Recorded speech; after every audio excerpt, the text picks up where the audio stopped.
September 6th, 2022, 11 p.m. Lockheed Martin headquarters in Florida. James Thompson is wrapping up his day. He's part of the supply chain audit team. Pretty boring job, right? Checking paperwork, tracking parts. Nothing exciting. Until his computer screen lights up. Warning: unauthorized source detected. He figures it's a glitch. I mean, come on. The F-35 is the most carefully tracked weapon in American history. Every bolt, every wire, every tiny screw, all tracked. But when he opens the file, his face goes pale. A small magnet, inside a turbopump. Origin China. He immediately calls his boss. His boss calls the vice president. The vice president calls the Pentagon. The next morning, 9 a.m. sharp, the Department of Defense makes an announcement that shocks the entire defense industry. All F-35 deliveries stopped. Worldwide. Immediately. The reason? A magnet, smaller than your thumb. Act 1. The silent factory floor. Fort Worth, Texas. Lockheed Martin's F-35 production facility. Usually, right about now, a finished fighter jet would be rolling down toward the runway ready for delivery. But today, it's quiet. There's an F-35 sitting at the end of the line. Beautiful silver stealth coating gleaming under the lights. All systems green. Every test passed. Test flights? Perfect. But this jet isn't going anywhere. Why? Because somewhere inside this $100 million aircraft, there's a part made in China. At the press conference, a Lockheed Martin spokesperson tries to reassure everyone. This component poses zero flight risk. It doesn't transmit data. It's not a spy device. In fact, hundreds of F-35s are already flying with this exact same part, and they're performing flawlessly. So, what's the problem? U.S. Defense Department procurement rules. It's pretty clear critical components and military equipment must come from approved countries. China? Not on that list. But here's what's really terrifying. Lockheed Martin didn't know. Their first-tier suppliers didn't know. Their second-tier suppliers probably didn't know either. One F-35 has 300,000 parts. Those parts come from over 1,500 companies around the world. The U.S., Britain, Italy, Japan, South Korea. And those companies? They work with thousands more subcontractors. Somewhere, someone, several layers down the chain, used a material sourced from China, and nobody caught it. Think about that for a second. A $1.7 trillion program that's trillion with a T. The most expensive, most advanced, most sophisticated weapon system ever built. And we couldn't track every single ingredient inside it. About a month later, the Pentagon issues a waiver. They decide that the time and cost of replacing every magnet in every jet would cause more problems than it solves. Deliveries resume. But something broke that day. The illusion of control. ACT-2. What's really inside a fighter jet? Okay, so let's change the question. Why did one tiny magnet matter so much? The F-35 isn't just an engine with wings. It has motors that move the control surfaces, actuators that open and close the missile bay, generators that produce electricity, sensors that spin the radar. Every single one of those needs magnets. But these aren't the magnets on your fridge. They have to work at temperatures over 1,800 degrees. Fahrenheit, that's hotter than lava. They have to survive vibrations at Mach 1.6 faster than a bullet. They can't lose strength for decades. To make magnets like that, you need special metals. And most of those metals, China controls them. December 3rd, 2024. China's Ministry of Commerce makes an emergency announcement. We are banning all exports of certain critical minerals to the United States. That night, Washington, D.C., the White House Situation Room. Emergency meeting. Secretary of Defense, Secretary of Commerce, National Security Advisor, CIA Director. Everyone's there. The Defense Secretary asks the obvious question. How much do we have in reserve? An aide flips through a folder. Depends on the material, sir. But on average, 6 weeks to 3 months. The room goes silent.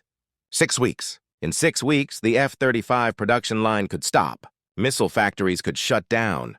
Tanks, submarines, satellites, everything could grind to a halt. The National Security Advisor leans forward. Every war plan we've prepared assumes the enemy will fire missiles at us. But what if the enemy just stops selling us minerals? ACT-3, the invisible weapon. This isn't a new story. Let's go back to 2010. A territorial dispute over some tiny islands in the East China Sea. Japan arrests a Chinese fishing boat captain. So what does China do?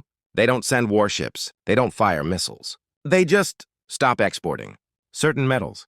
That's it. Tokyo, Japan. Ministry of Economy, Trade, and Industry. Emergency meeting. Sony, Panasonic, Toyota are in full panic mode.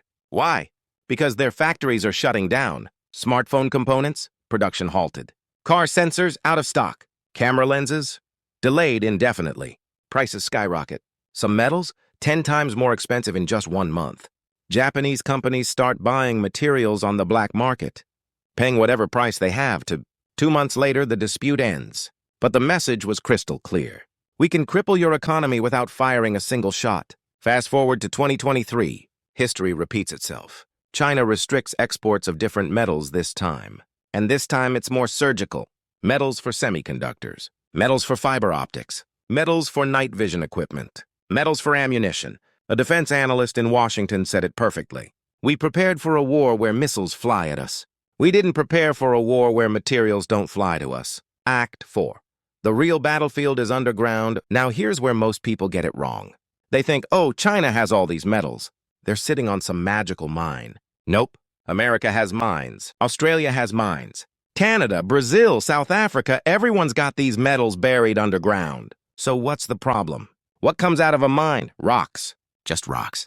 To turn those rocks into something useful, first you crush them. Then you separate the metal using nasty chemicals. Then you purify it to 99.99% purity. Then you process it into a usable form. Every step of that process, China owns it. Here's how crazy this is. We mine rocks in California. We ship them to China. China refines them. We ship them back to America. Then, and only then, can we use them in an F-35. Why did it end up this way? It's simple. Building a refinery takes 10 years. It costs billions of dollars. It creates massive pollution. The US and Europe have strict environmental laws. So for the past 30 years, the world just outsourced it to China. It was cheap. It was fast. It was convenient. But now we've realized something. Convenience became dependence. And dependence became vulnerability. ACT 5. The race. We started too late. 2022. America starts moving. Let's build our own refineries. Let's secure our own supply chains. Mountain Pass, California. Once the world's biggest mine for these metals. It's reopening. Texas, breaking ground on a new refinery. Partnerships with Australia, Canada, signed. They're investing $11 billion. That's billion with a B in a South Korean company. Why? Because that company knows how to refine these metals. But here's the catch. The first refinery won't be finished until 2028. Full operation, 2030. When will we match China's capabilities? Maybe 2040? The Pentagon knows the truth. For the next 10 years, America is vulnerable. So here's what they're doing right now. Stockpiling.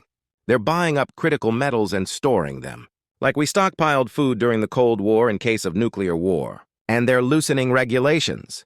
If we demand a perfect supply chain, we won't be able to build anything. So they're creating exceptions. Like that Chinese magnet in the F-35. A Pentagon official said it best. We're preparing for 2 wars at the same time. One is a war that might happen in the future. The other is a war that's already happening right now.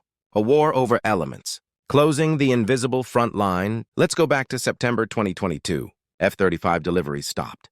A tiny magnet, made in China. This wasn't just a procurement mistake. This was a warning. Next time, it might not be a magnet. It could be a radar component, a battery material, an engine alloy. And next time, a waiver might not fix it.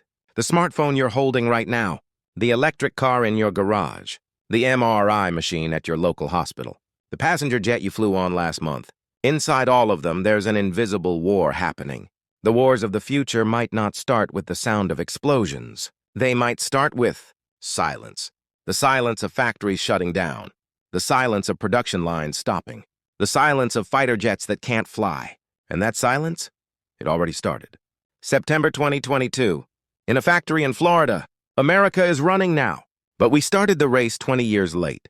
Can we catch up? In the next video, I'll tell you about that. $11 billion investment in a Korean company. Why did the U.S. government directly invest in a foreign company for the first time in history? And how does that connect to semiconductors, fighter jets, and a new Cold War? Hit subscribe. Hit the like button. This story is just beginning.